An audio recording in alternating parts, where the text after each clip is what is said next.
सावित्री 2 बेटों की माँ थी। उसे इस बात पर बड़ा घमंड था। वो मानती थी कि बेटे घर की शान होते हैं। ये ले सावित्री, मिठाई खा, मेरे यहाँ पोती पैदा हुई है। ये सुनते ही सावित्री मुंह बना के कहती है, अरे तू तो लुट गई, बर्बाद हो गई, तेरे यहाँ लड़की पैदा हो गई। अरे तू ऐसा क्यों कह रही है? मैं तो बहुत खुश हूँ। अरे जब तेरी पोती के पीछे तुझे खर्चे पर खर्चे करने पड़ेंगे ना, तब ये तेरी सारी खुशी गम में बदल जाएगी। पहले लड़की की पढ़ाई लिखाई का खर्चा, फिर उसकी शादी का खर्चा। अरे आजकल की शादियाँ कितनी महंगी हो गई है। गहने बनाओ, लाखों रुपए पानी की तरह बह जाते हैं। लड़कियाँ तो सिर्फ खर्चा करवाने के लिए ही पैदा होती हैं। इस तरह लड़कियों के प्रति अपने विचार व्यक्त करते हुए सावित्री ममता को लंबा चौड़ा भाषण देके चली जाती है। अब तो आप लोग इस कहानी में सावित्री देवी का पात्र अच्छी तरह समझ ही गए होंगे। कुछ समय बाद सावित्री की बड़ी बहू भी एक लड़की को जन्म देती है। फिर क्या था, सावित्री पूरा आसमान सर पर उठा लेती है। हे भगवान, ये तू मुझसे किस जन्म का बदला ले रहा है? अरे मैं तो मंदिर में रोज आकर तुझसे कहती तो थी कि मुझे एक पोता चाहिए, और तूने मुझे पोती दे दी।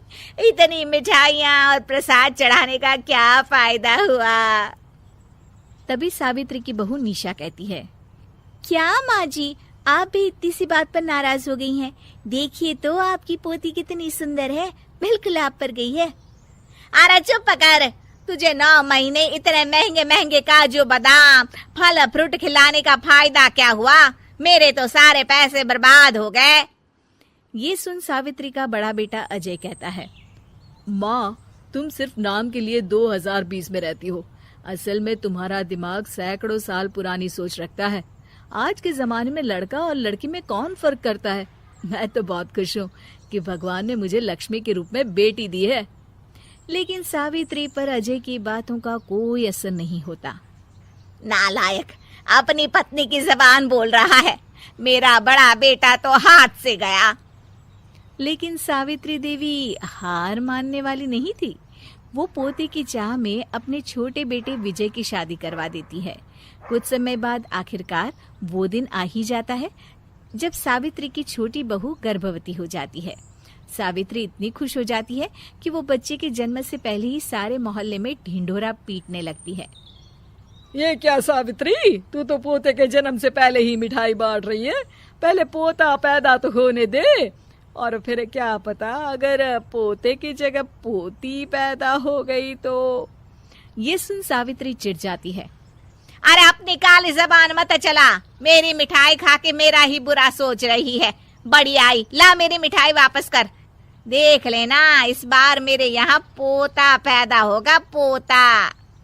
लेकिन ठीक इसका उल्टा होता है।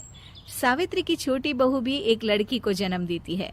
सावित्री फिर से रोना धोना शुरू कर देती है और अपनी छोटी बहू को कोसते हुए भला बुरा कहने लगती है। देखते ही देखते ये सावित्री की रोज की आदत हो जाती है। एक दिन उसकी इस आदत से परेशान होकर विजय अपने भाई अजय से कहता है, भैया, माँ खुद एक औरत होकर हमारी बेटियों को पसंद नहीं करती, उल्टा उन्हें रोज कोसती रहती है। मुझे माँ की यह आदत बिल्कुल पसंद नहीं आती। अरे तू ठीक कहता है, मैं भी अब माँ से तंग आ गया हूँ। अच्छा, तो अब तुम दोनों इस तरह पीठ पीछे मेरी बुराई भी करने लग गए हो? नहीं माँ, हम चाहते हैं कि घर में शांति बनी रहे। हमें हमारी बेटियाँ बहुत प्यारी है। मैं नहीं चाहता कि वह तुम्हारे ताने सुन सुन कर बड़ी हो, और इसीलिए हम दोनों ये घर छोड़कर चले जाएंगे। हाँ माँ, मैं भैया की बात से सहमत हूँ। जब तुम इस घर में अकेली रहोगी तब तुम्हें अपनों की कीमत का एहसास होगा। अपने दोनों बेटों के मुंह से अपनी माँ के लिए इतने कठोर शब्द सुन सावित्री भावुक और रुआंसी होकर कहती है, क्या सच में तुम दोनों मुझे इस घर में अकेली छोड़कर चले जाओगे? हाँ माँ। हाँ माँ, अब पानी सर के ऊपर जा चुका है। मैं तुम दोनों के बिना नहीं रह सकती। अपनी सास के आंसू देख अजय और विजय की पत्नी अपने पतियों से लड़ पड़ती है।